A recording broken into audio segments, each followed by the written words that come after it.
Hey y'all, tonight's dinner is a chicken pot pie I made from almost entirely scratch. The baby carrots I used because they were peeled already and already, you know, baby carrots are nothing but big carrots that's just cut and peeled. So I just had to chop them up a couple more times and cook them. It's got potatoes I peeled and chopped and diced. It's got one white onion, one stick of butter, some chicken condensed bouillon, I call it. It comes in a little bottle. It takes like 1.5 teaspoons to make like 1 cup of chicken broth. And so I used that. About 4 cups of water. 4 stalks of celery chopped up.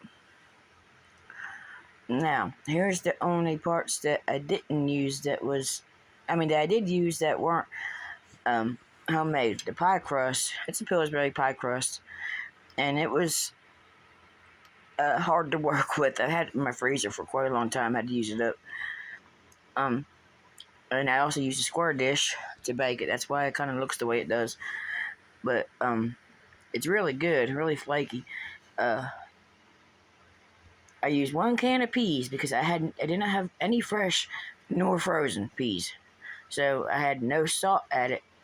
Canned peas, I just drained the water off them. I added them to the other vegetables last, and the chicken.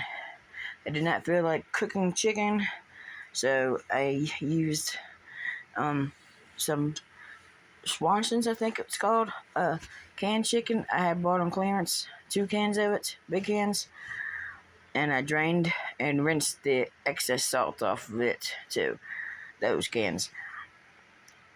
Now, the gravy, that is scratch. I have been using that cream of chicken or cream of celery soup recipe that's on the internet, and that's easy peasy, but I decided to go this route today and just do about 4 tablespoons of flour and about half a quart of milk and half a quart of water.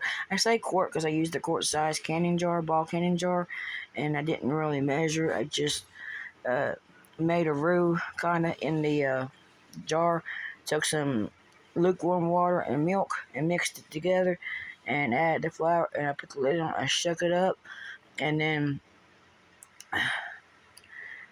started with a fork to try to get rid of any lumps, but I also strained it before adding it to the vegetables and the chicken. And I did all that in the Instant Pot, and then I let it get thick, and it was still wasn't quite as thick as I liked, so I did add about half a cup of instant potato flakes.